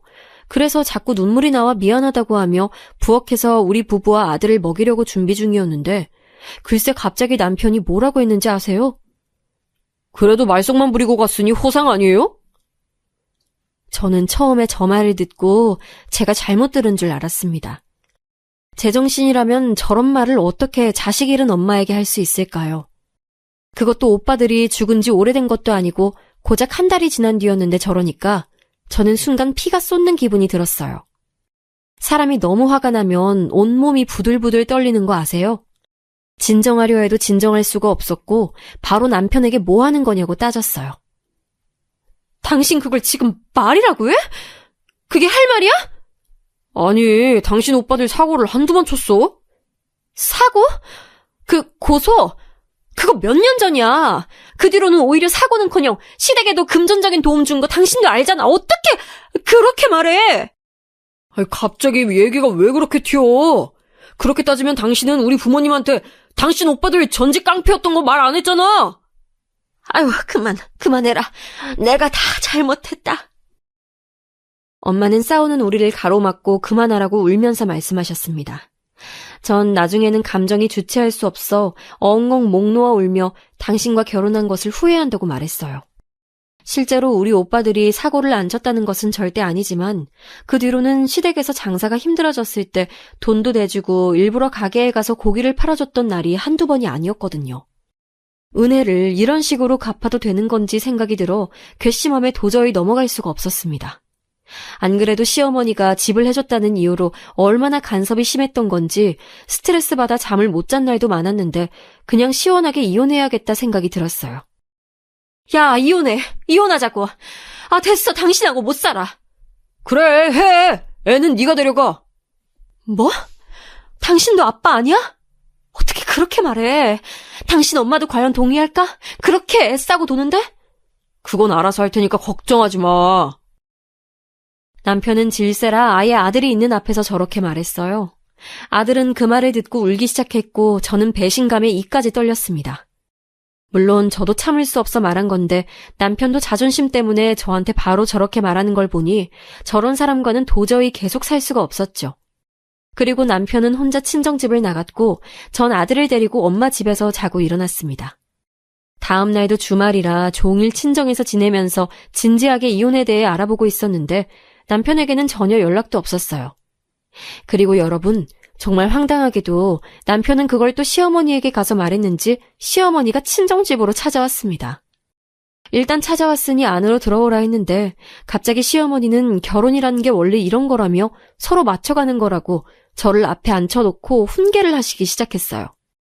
이미 이혼을 마음먹은 뒤라 귀에 들어오지도 않았고 장소도 우리 친정집인 게 어이가 없어 남편에게 전화해서 네 엄마 데려가라 했더니 와서 저한테 진지하게 한 말이냐고 하더라고요. 당연히 진지하게 한 말이고 나는 우리 가족 그런 식으로 대하는 사람과는 못 산다고 했더니 남편은 화를 내기 시작했어요. 제가 제일 어이가 없던 점은 그때까지도 우리 엄마에게 막말에 대한 사과를 전혀 하지 않았다는 거였습니다. 본인 엄마에게 말한 남편이나 그렇다고 사돈댁에 와서 저한테 뭐라 한 시어머니가 다 똑같았고 너무 꼴보기가 싫었죠. 그래서 둘을 쫓아내고 겨우 심호흡을 하고 심신을 안정시키고 있었는데 엄마가 조용히 저를 불렀어요. 진짜 이혼할 거지? 어제까진 나도 지켜보려고 했는데 오늘 너한테 하는 거 보니까 이혼이 답인 것 같네. 당연하지. 나 저 집안 사람들하고는 이제 1초도 같이 있기 싫어. 너무 끔찍해. 내가 직업이 없는 것도 아니고 꿀릴 게 뭐가 있어. 그래, 딸아. 복수는 내가 한다. 넌 빠져 있어. 뭐? 그게 무슨 말이야? 엄마는 갑자기 품에 있던 서류 하나를 제게 넘겼어요. 그리고 그 서류를 보고 깜짝 놀랐는데 바로 시어머니 가게의 건물 소유자가 엄마 이름으로 돼 있었습니다. 너무 믿을 수가 없어 엄마에게 이게 뭐냐고 하니까 엄마는 씁쓸하게 웃으면서 말씀하셨어요. 애들이 돈 벌어주면 그게 얼마나 아깝던지 몰라. 또 네가 고생하던 거 아니까 아들들한테 말했었는데 그걸 기억했던 건지 큰 돈을 주더라. 그리고 이번에 받은 돈도 있고 마침 네 시어머니 가게 건물이 시세보다 싸게 나와서 소유하게 됐어. 평소에도 저렇게 저한테 하대하듯 했던 거니? 알고 봤더니 엄마는 오빠들이 벌어온 돈을 하나도 쓰지 않고 차곡차곡 모아놓으셨대요. 그리고 당신께서 모으신 돈과 합쳐서 시어머니 건물을 샀다고 했습니다. 말하려고 했는데 그때 마침 오빠들이 사고가 나서 말하지 못했다고 하며 엄마는 복수는 엄마가 알아서 할 테니 저에게 너무 신경 쓰지 말라고 하셨어요. 그리고 그 뒤로는 진흙탕 싸움이 있었습니다. 남편이 저한텐 떵떵거리며 이혼하자고 하더니 나중엔 절대 이혼하지 못하겠다고 하더라고요. 그래서 이혼 전문 변호사까지 선임했고 법정에서 이혼하게 됐습니다. 그리고 엄마는 서류상으로도 완전히 남남이 되니 시어머니에게 가게를 빼라고 했어요. 시댁은 그런 엄마와 저에게 천하의 못된 것들이라 말하며 악담을 퍼부었지만 눈도 깜빡이지 않았습니다. 결론을 얘기하자면 그렇게 시어머니가 저를 무시하고 애지중지하던 우리 아들의 친권도 제가 가지게 됐고 가게는 망하게 됐네요. 긴 과정이었지만 결론을 놓고 보면 너무 행복한 결과라 만족하고 있습니다. 이 과정을 겪으며 저는 한층 더 성장하게 됐고 지금은 엄마를 모시고 다른 지역에서 생활하고 있어요.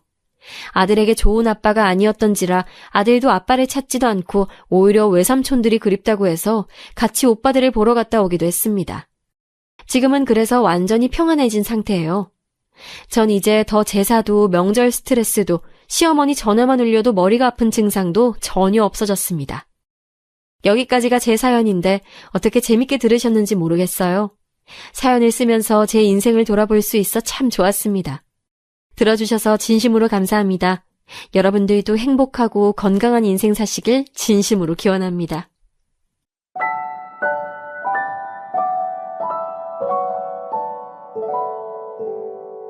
음.